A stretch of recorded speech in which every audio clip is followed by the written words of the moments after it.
Hello everyone, welcome back to my YouTube channel Pooja की दुनिया। आप लोग बताना कैसे हैं। आई होप स्वस्थ होंगे, मस्त होंगे। गाइज, आज था हमारा फेस्टिवल यानी कि जिउतिया, जो कि हम फास्ट थे। जो लोग यूपी बिहार से उनको पता होगा जिउतिया के बारे में, जिउतिया व्रत के बारे में। बहुत ही बड़ा पर्व होता है हमारे लिए, बहुत ही कठिन व्रत होता है जिउतिया यानी कि जीवित पुत्री का व्रत, जो कि हमारे यहाँ पे सभी माताएं एंड बहनें अपने बच्चों की लंबी उम्र की कामना के लिए ये व्रत को रखती हैं। और ये बहुत ही कठिन व्रत होता है। बोलते हैं 36 घंटे ऐसा कुछ होता है ये व्रत। गाइज, सब जगह का पूजा पाठ का थोड़ा सा अलग होता है। पूजा तो सेम वही होता है, स्टोरी जो कहानी सुनते हैं वो भी सेम वही होता है, बस पूजा करने का थोड़ा सा तरीका अलग होता है। जैसे मेरे मायके में होता था कि बहुत सारी गांव की लेडीज इकट्ठा हो जाती हैं एक जगह पे और वहाँ पे कहानियाँ सुनती हैं। और वहाँ पे शक्कर वाले जो लड्डू होते हैं वो एंड फल चढ़ा के और कहानियाँ सुनती हैं। बिहार में साइड में होता है सिंधूरा और फल फ्रूट ले जाके बकायदा ऐसा कुछ स्टोरी सुनते हैं, कहानी सुनते हैं। वहाँ का नहाया खाया भी अलग होता है और हमारे कहाँ यहाँ अलग होता है। बिहार साइड में मछली वगैरह खाते हैं, बट हमारे में वैसा कुछ नहीं होता है, शुद्ध शाकाहारी भोजन करते हैं। जो मेरे ससुराल में होता है वो तालाब के किनारे जाके बैठ के कहानी सुनते हैं और मछली या फिर कछुआ, ये सारी चीज़ों को देखना शुभ माना जाता है। वही मैं भी कर रही थी सेम। हर साल तो मैं चले जाती थी अपने यहाँ, अपने ससुराल में यानी कि अपने घर चले जाती थी, बट इस साल मैं नहीं जा पाई थी क्योंकि बाबू का पेपर था।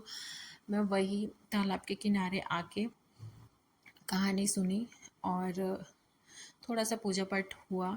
और उस तालाब के किनारे एक मंदिर भी था, हमने दर्शन वगैरह किया, कहानी सुना। फिर उसके बाद मैं मछली देखने के लिए सीढ़ी पे आके बैठी थी और बहुत सारी मछलियाँ भी दिखी मुझे।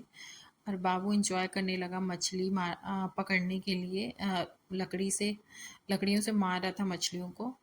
छोटी छोटी छोटी छोटी बहुत सारी मछलियाँ थी उस तालाब में और हमने देखा एंड हमने इंजॉय किया और बहुत अच्छा लगा। और इवनिंग के टाइम और भी अच्छा लग रहा था, तालाब इतना सुंदर दिख रहा था।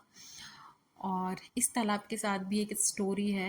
एक्चुअली हम पहले जब धमतरी में हम आए थे स्टार्टिंग में, तो ये आमा तालाब है। बहुत लोग जो धमतरी से होंगे उनको पता होगा।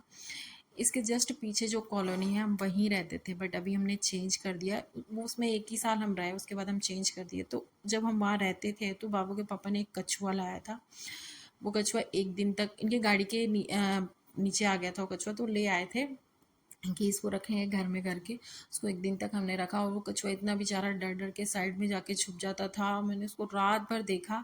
फिर मैं बोली ना, इसको नहीं रख सकते यार, इसको ना, सबको अपनी दुनिया में रहना अच्छा लगता है, चाहे वो कोई भी हो, और सबको आज़ादी चाहिए होती है। उसको भी आज़ादी चाहिए। तो हमने इसी तालाब में उस कछुए को लाके छोड़ा था और 2 साल हो गया शायद।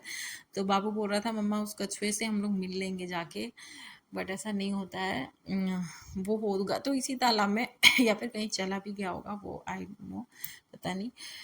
गाइस, हमारा व्रत हो चुका था पूरा। मॉर्निंग का टाइम था, 6 से 7 पारण था। हमने पारण किया, जितिया पहन के पानी पीते हैं। उसके बाद सरगी घोट के पानी पीते हैं, उड़द दाल का जो होता है, उड़द का खड़ा उड़द को घोट के पीते हैं पानी। एंड उसके बाद अपने बच्चे को जूतियाँ पहनाते हैं। मैंने भी वही किया और खूब सारा आशीर्वाद दिया कि मेरे बाबू को मेरी भी उम्र लग जाए। और सभी को थैंक यू।